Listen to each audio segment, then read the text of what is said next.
nagtitiwala sa ABS-CBN News and Current Affairs. Sa ulo ng mga nagpapagang balita, Coffee Academy inilunsad sa Lipa City. Barangay Tanod, arestado matapos patayin ang umano'y kabit ng asawa. Mga negosyante ng Batangas at Cavite nanguna sa pagpaparehistro ng negosyo sa buong bansa.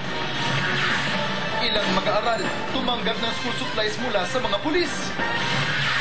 Batang babaeng may kapansanan nananawagan ng tulong para makapag-aral ngayong Hunyo. At mga planong gawing pasyalan sa San Nicolas, Batangas, alamin. Pinapaigting ng DTI sa rehiyon ang Philippine Business Registration na naglalayong mapabilis ang pagpaproseso ng mga dokumentong kakailanganin ng isang negosyante sa pagtatayo ng negosyo. Dahil dito, kinilala ang dalawang provincial office ng ahensya bilang mga opisinang masipag magpatupad ng business registration sa bansa. Nagpapatrol, Ernie Bando.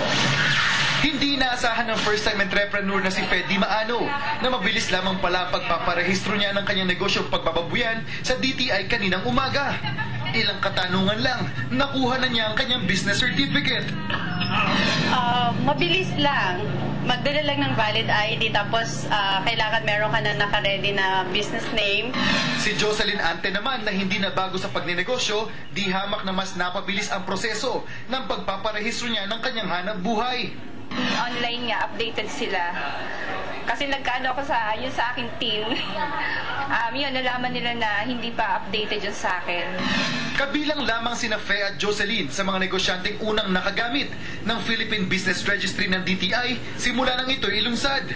Ang PBR, ang programa ng pamahalaan na naglalayong mapabilis ang pagpoproseso ng mga dokumentong kailangan ng isang negosyante mula sa iba't ibang sangay ng pamahalaan tulad ng DTI, Securities and Exchange Commission, Cooperative Development Authority, BIR, SSS, Pag-ibig, PhilHealth at lokal na pamahalaan.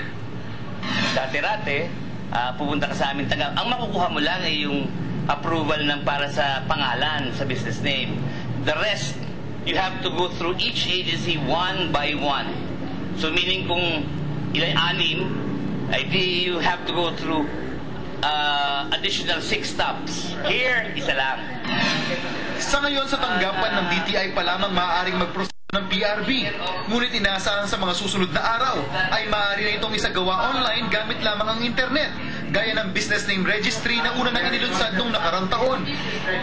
Samantala, nakatanggap kamakailan ng pagkilala ang DTI Cavite at Batangas bilang mga ahensya na masipag magpatupad ng business registry sa buong bansa. Ernie Manyo, Patrol ng Pilipino.